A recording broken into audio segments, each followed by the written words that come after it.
Yes, perfect. Okay, so we'll hear you now. Okay, please. It's Oleh Prylutsky, the leader of Ukrainian team. Sorry. Oleh Prylutsky, leader of Ukrainian team. So, вітаю, друже. Вітаю навзаєм. Please. We saw Thank you, three Oleh Prylutsky. It's very important member our team. Thank you, Ivan. So, let me share my screen, please. Can you hear me? Okay.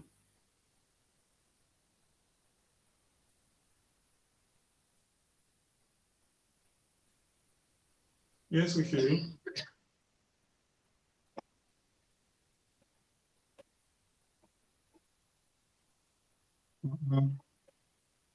Can you see my slides? You just give a moment. I will change the layout here. It's getting all complicated.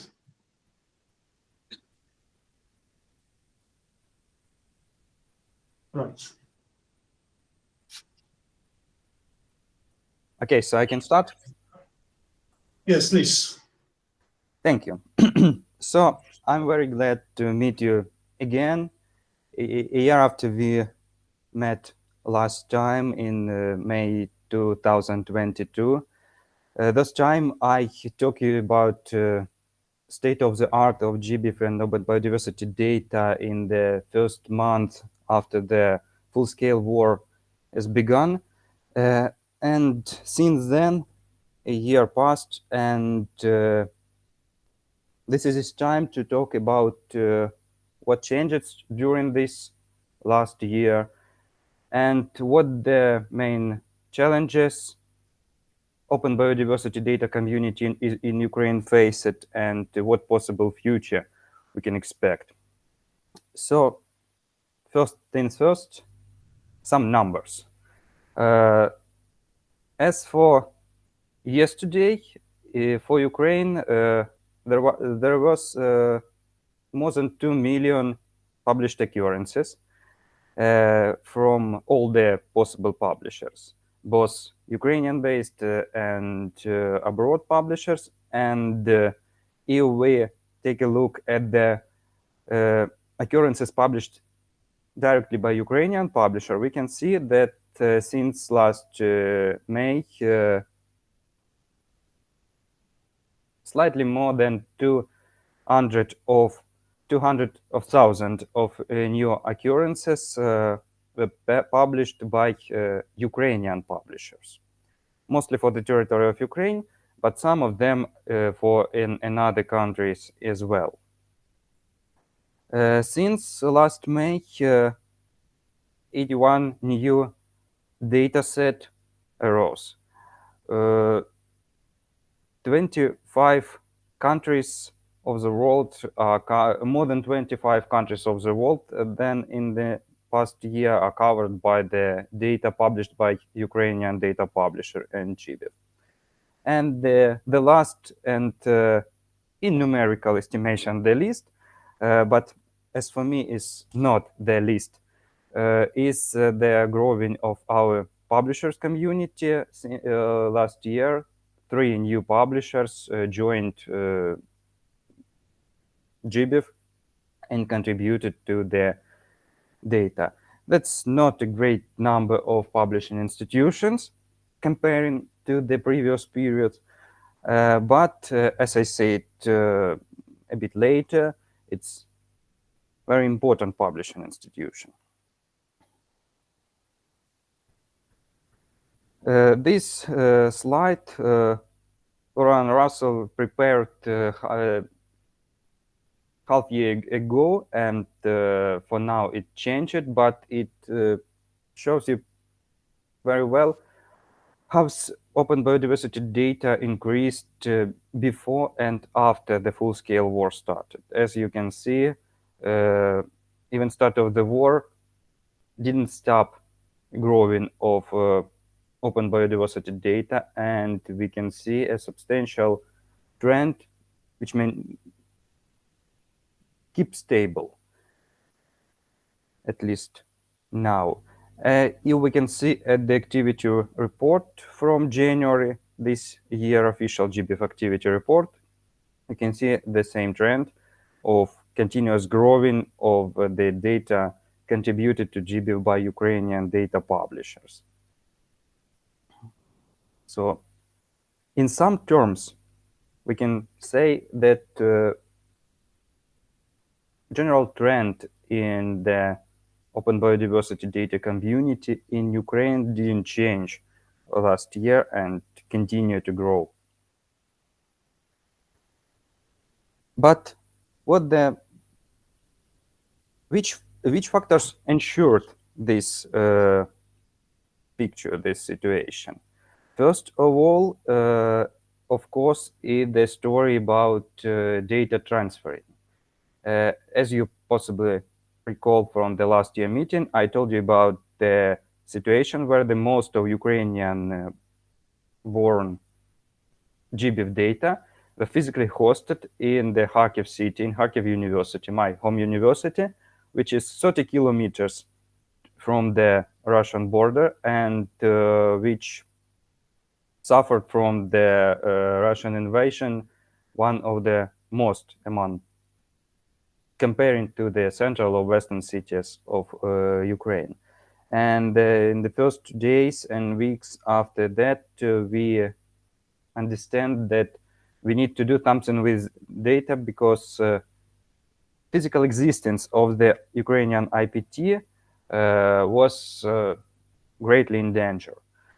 And then our friends from GBIF Norway, especially thanks to Dag Andresen, Rukaya Yohadian, Michal Torma, offered us to move, physically move our IPT installation to our data from Kharkiv IPT installation to the safe installation in distributed actually this installation in Norway, which we did. And as a result, for now, thanks to our Norway friends, we have safely hosted our data, as we can see on the more than 200 resources hosted currently there. And be at least sure that our data won't go away if some of the Ukrainian facility will be destroyed. We understood this time how close we were to the complete loss of the most of the Ukrainian published data, because a year and a half ago, the most of them existed exclusively on the one IPT. And that's, I know that on the ECA meeting, it broadly discussed the issue about distributed hosting, about cloud IPTs, and so on and so on. So Ukraine has to say about that, because we experienced the danger of the centralized data hosting.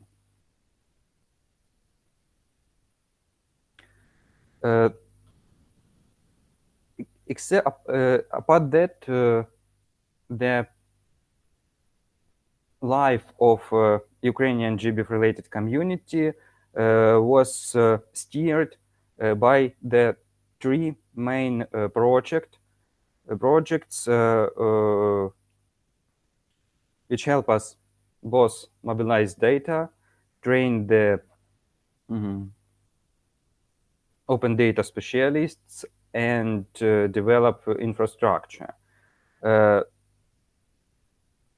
This is, first of all, biodata, Norway-based project about development of the skills and knowledge in open biodiversity data for some countries. Secondly, order arbitral. It's not the ranking, of course. Secondly, it's the Rafford Foundation supported project, Open Biodiversity Data, Serving Nature Conservation in Ukraine, which helped us to fund a lot of data mobilization activities on the protected areas last year. And the last but not the least is NLB-funded project GBIF, which currently ongoing and help us to develop some infrastructure and services necessary to future incorporate open biodiversity data into decision making in Ukrainian. Let me start from the tail.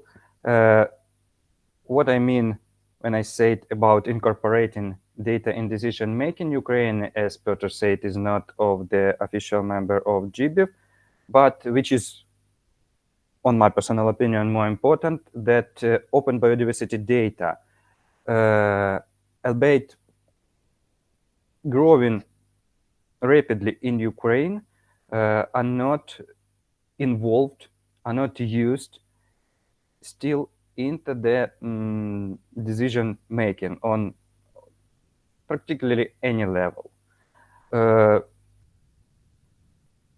There were some initiatives, both government sourced and community sourced, aimed to somehow incorporate open biodiversity data into decision making, into environmental impact assessment, into conservation planning, and so on and so on. But all those projects and ideas and activities, one way or another, went down and suspended. And we perceive that one of the important reasons why open biodiversity data is still not incorporated, because there is some gap between Ukrainian decision makers and current GBIF infrastructure. Current GBIF infrastructure perfectly suited for the scientist, for the researcher, for example. If you well understand data structure, and if you so you can open gbif.org portal and or RGBIF or any other software, similar software, and efficiently use open biodiversity data in your research. But for, I'm talking about Ukraine case, of course, but I suppose it's wider distributed. For Ukrainian decision makers, gbif.org provided information seems not be so useful as they expected, because they expected, first of all, obtain information about the species which are included in the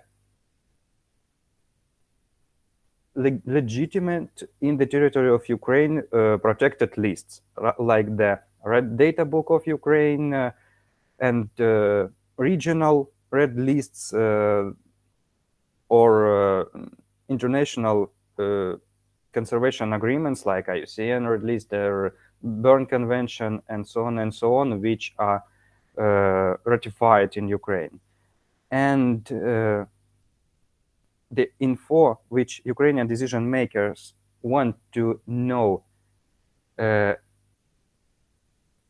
on the first place is which rare and threatened in point of view legislation, of course, species, occurrences, presence on the exactly this territory where some economic or conservation or any other environmental impacted activity are going to take place. So thanks to Netherlands BIF support, we started this year to develop a tool, Ukrainian with Ukrainian user interface, which supposed to provide exact data about which species from the conservation lists, according to categories from those conservation lists, are known from the particular user-defined area, and generated as a result a report in a form which is accustomed to Ukrainian decision makers. This is work in progress still, but as you can see, now we have some previews of alpha working prototype.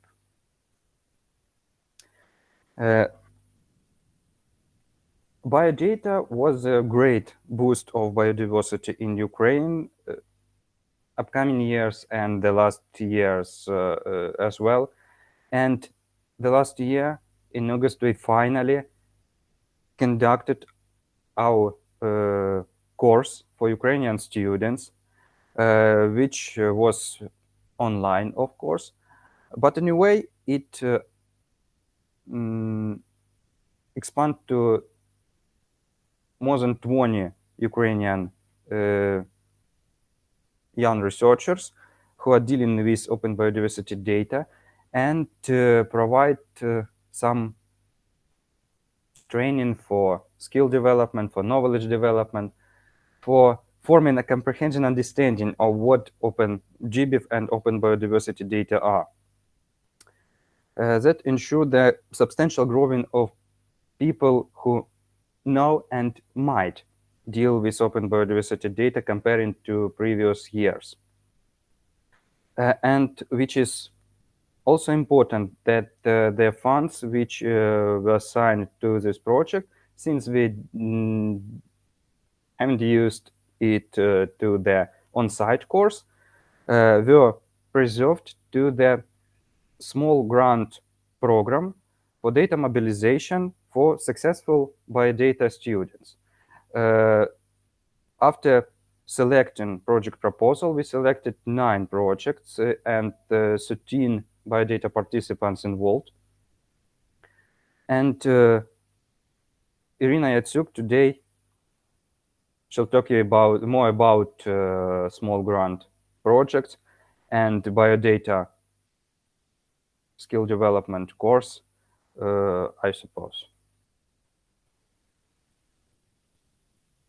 So it was not about just development, just development of knowledge and skills, just about training. Is about supporting of actual data mobilization, like practical side of the acquired knowledge. Another one great project which we were involved and which I believe boost went Ukrainian biodiversity data on some new level is the Finland Biodiversity Information Facility together with Pensoft Publisher project special issue of the Biodiversity Data Journal called Biota of Northern Eurasia, which were issued on the January this year and included 11 data papers. All 11 are from Ukraine. 12 data set lined behind those 11 papers, and in total more than 80,000 new occurrences were published through the GBIF infrastructure. But as for me, it's not so important that some number of new occurrences were published. It would be published anywhere. But the fact that this spatial issue maybe was the first massive introduction of the data papers as a genre, as a possible format of scientific reporting in Ukraine. More than 3 dozen of people explore data papers for the first time in their life. A lot of people getting knowing about such format of data sharing is possible. Is data sharing not just like GBIF data set, but as well as academic publication. And I believe it opened some new page in development of open biodiversity data in Ukraine, like first try and as for me successful try. We prepared those papers in December and January. That was winter. That was massive blackout in some region. There were almost completely, more than 20 hours a day without electricity and without internet. So in the photo below, you can see the typical atmosphere of the working on these special issues, like using battery-powered lights and so on and so on. So long as your laptop battery is alive, you work on the data paper. Another great event worth to mention, which I know Professor Khodosovtsev and Professor Masyenko will tell you in more details today, is the evacuation of Kherson State University herbarium, which contains more than 30,000 specimens of the vascular plants, of the lichens, mosses, and fungi. Kherson, as you probably know, was occupied for a long time, and after it was liberated in the November 2022. Since then, and for now, Kherson is under constant attack of Russian artillery and aviation, and as a result, the object of scientific treasure are in constant danger, as well, of course, as a citizen of this beautiful city. So it was decided to move to evacuate Kherson Herbaria to the Ivano-Frankivsk, which is situated on the western part of Ukraine, more safe part, and thanks to support of our Norway friends from GBIF Norway, Natural History Museum of the University of Oslo, especially Hugo de Boer and Dag Andresen, we were able to organize moving of those specimens to the Ivano-Frankivsk city, which they are safe till now and will be stored after it will be possible to return them to the Kherson back.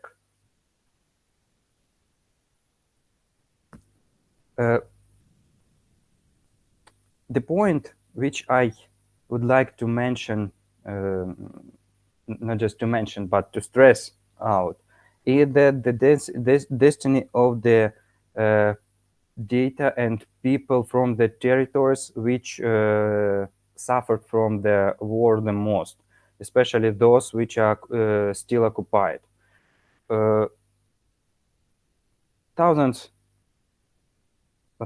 Millions actually of people moved to left their homes and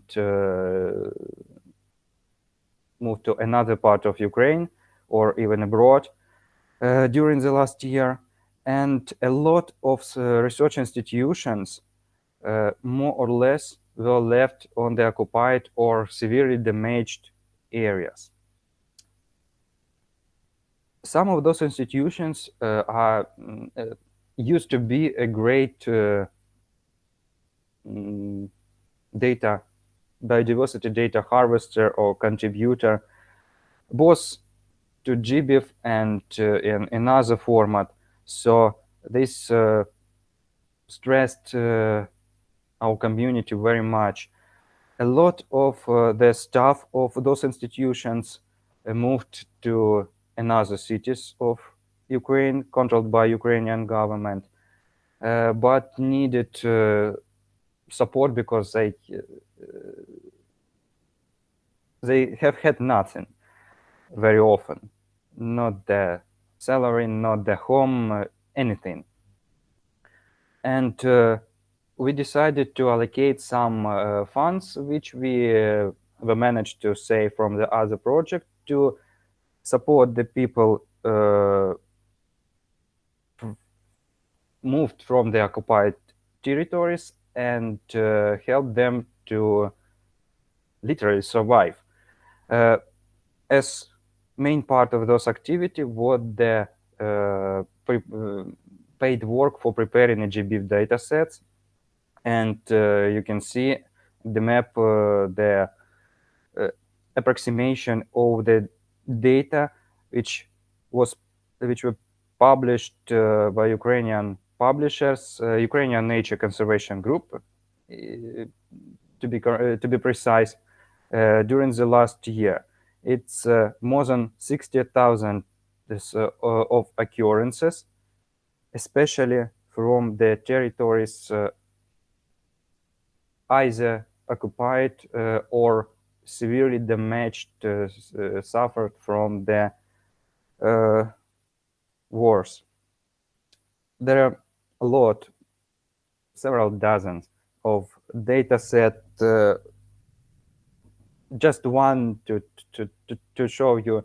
You maybe hear about Zmini Island. This is a small island in the Black Sea, which was the arena of the harsh fighting last year, and you probably know that that's an island close to them.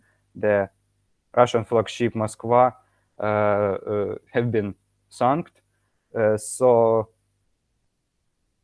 most people in the world who are interested in the international news knew about Zmini Island like the hot war point. But actually, Zmini Island is one of the temporary biodiversity hotspot. Why is temporary? Because it's a very important point on the migratory trail for a lot of migratory species who migrate through the Black Sea. And last year as well, we published a data set with 1.5 almost 1,000 occurrences of the data accumulated before the war, of course, especially on the migratory species on the Zmini Island. I genuinely hope that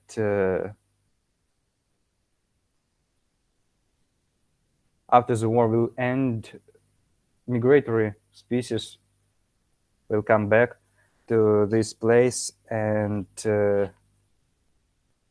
we will able to continue research of migratory species in this small but beautiful place. Not just important for war theater, but for biodiversity too. Year before the full-scale war started, Ukraine raised a lot in the world assessment of open data. I'm not talking about biodiversity data specifically, but open data at all. And for example, for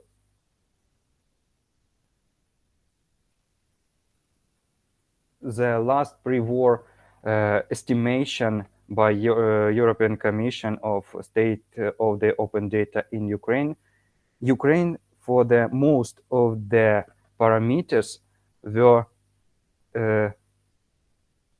ahead of the mean European estimates, so ahead of the most of European Union countries.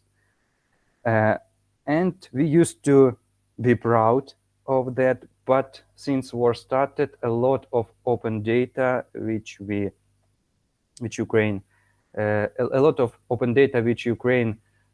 made open before the war were suspended, temporarily suspended or closed because it might be of interest for military action. As for now, despite we have had a great perspectives to develop biodiversity, open data on biodiversity in this general framework of the Ukrainian open data, right now there is great doubt that it's that possible. Till the war continued, the just idea of open data may be temporarily suspended in Ukraine. But I genuinely hope that we will able sooner or later return to our progress with open data and biodiversity. Open data will take their destined place in this infrastructure. And then I will able to say that Ukraine achieved results in incorporating open biodiversity data into the legislation, into the decision making, and Ukraine is part of the world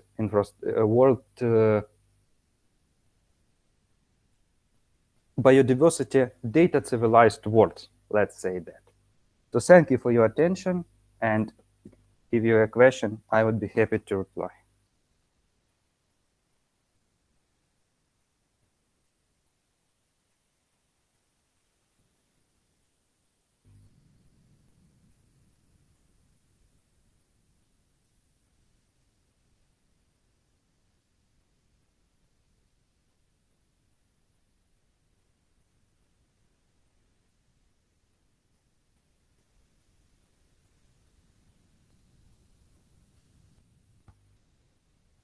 If you don't have any question, I thank you for your attention. Thank you, Piotr, for invitation of Ukrainian team to this great event. And I genuinely hope to see all of you in person sooner or later. Thank you. Thank you. Slava Ukraini. Героям слава. Oleg, we are ready to hear the next two presentations, but we are a bit slightly out of time, so we please squeeze them to 5 minutes if it's possible. And we are ready now. We'll have a small delay out of our schedule. Thank you. See you soon, I hope. Well. I'm sure that there will be pilgrimages to Zminy Island after the war of biologists and not only.